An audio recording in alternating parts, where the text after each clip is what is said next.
Huwag tayong mawala ng pag-asa. Magpapadala ang Diyos ng tagapagligtas. Pag-asa. Wala tayong pag-asa hanggat nandyan si Datan.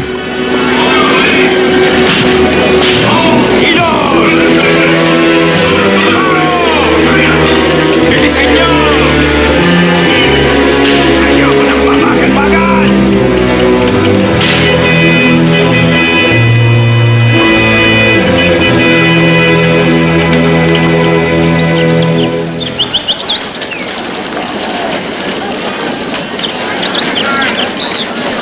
Ikaw si Datan, tagapagpaatag sa Hebreo.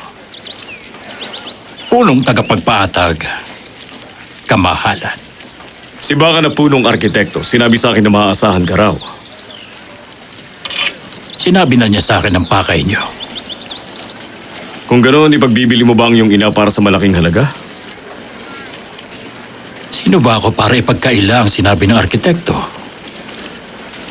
Nasaan na ba yung mga sinasabing tagapagligtas na magpapalaya sa mga Hebreo? Hindi ko alam, mahal na prinsipe. Hindi nila yun sinabi sa akin. Ngunit kaya kayong alamin. Sigurado yun. Matalas ang tenga mo't malakas ang pangamoy. Gagamitin ko sa paglilingkod sa iyo, anak ng paraon. Idagdag mo pa ang malinaw na mga mata. Hanapin mo para sa akin ang tagapagligtas. Bilisan niyo! Daanan ninyo!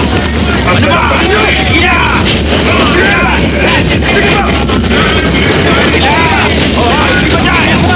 Bilisan niyo!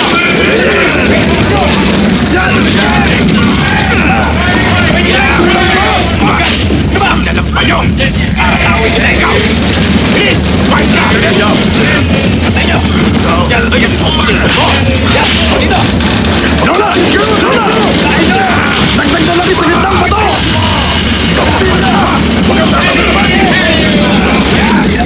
Sino? Isa pa! Bilisan niyo! Sige pa!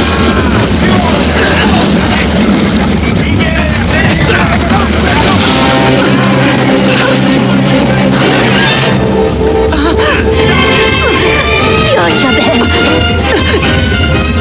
Sandali! Tulungan mo ako! Atak! Tuloy ang pag-atak! Naipit si Yoshebel! Itigil yung pag-atak! Atak! Yan ko lang!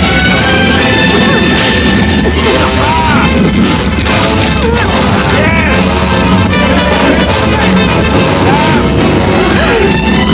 Anak, ito ko lang! Anak sa harap! Ina! Anak!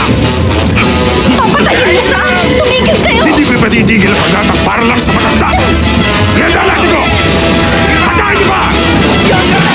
Hinto niyo to!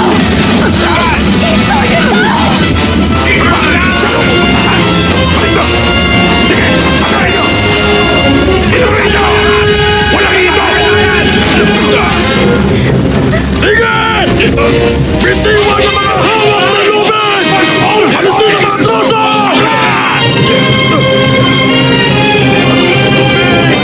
Sige! Diretso! Sige! Diretso!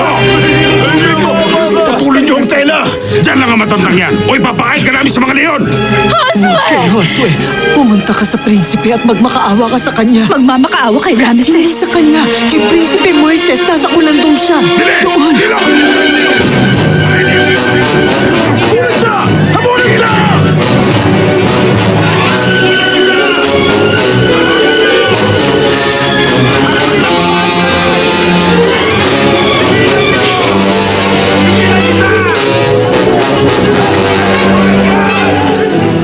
Maawa ka! Prinsipe Moises! Maawa ka, Prinsipe Halika rito! Moises!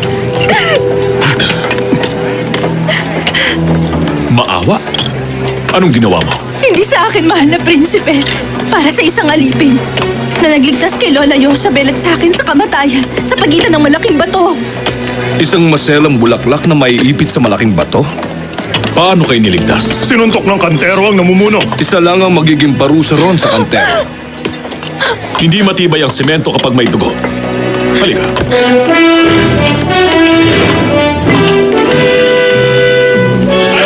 Si Prinsipe Moises!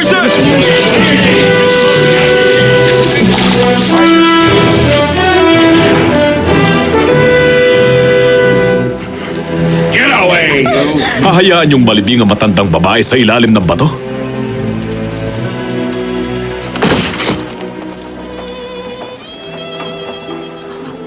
Kamahalan, naipit sa ilalim. Wala akong lakas para tanggalin ito. Hindi na dapat mahirapan ang balikat mo, Lola. Ibinalik ng Panginoon ang lakas ko at pinagaan ang paghihirap ko. Sana tinanggal ka rin niya sa pagkakaipit. Ginagamit nila ang mga matatanda para langisan ng mga bato, mahal na prinsipe. Kung mamamatay sila, hindi yun kawalan. Dalubhasang arkitekto ka ba o dalubhasang bangangatay? Kung ihihinto natin ang bawat bato kapag mayroong may ipit na alipin, hindi may tatatag ang syudad. Kung hindi pipilitin ng mga alipin, hindi sila ikilos. Kung humihinto man sila dahil yun hindi sila pinakakain. Mukhang mas malakas ka. Isa akong kantero. Nais ng mga faraon na iukit sila ng malalim. Huwag mo sasaktan!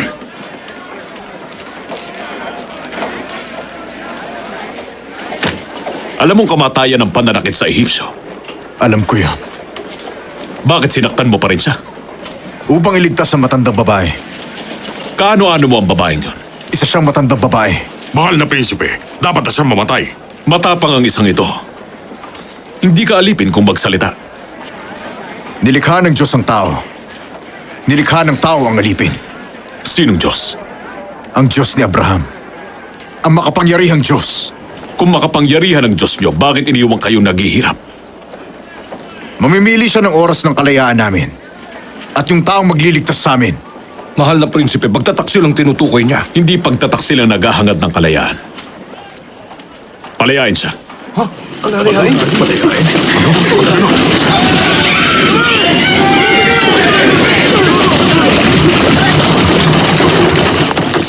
May suliranin ka sa mga alipin, kapatid? Malulunasan niya sa pagbibigay ng pagkain at isang araw na pahinga. Isang araw na pahinga? Kapag napapagod ang mga kabayo, nagpapahinga sila. Kapag nagugutom sila, pinakakain. Ang mga alipin umahatak ng bato at laryo. Ang kabayo ko inahatak ang susunod na faraon. May mga butil pa bang nakatago dito sa Goshen? Hindi mo pangangahasang kunin, kapatid. Puno ang imbakan ng templo. Isama ang mga tagatulak ng troso at ang mga babae may buslo. Opo. Dakilang prinsipe. Binabalaan kita, Moises. Karamihan ng mga budil sa templo pag-aari ng mga Diyos. Kung ano ang kinakain ng mga Diyos, hindi kasisira ng tiyan ng mga alipin. Mga tagatulak ng troso! Bumalik ka sa iyong lugar! Pinagkutusan ako ng prinsipe. Una't pangalawang troso. Taas! Ang mga babae magdala ng buslo! Elisheba, isa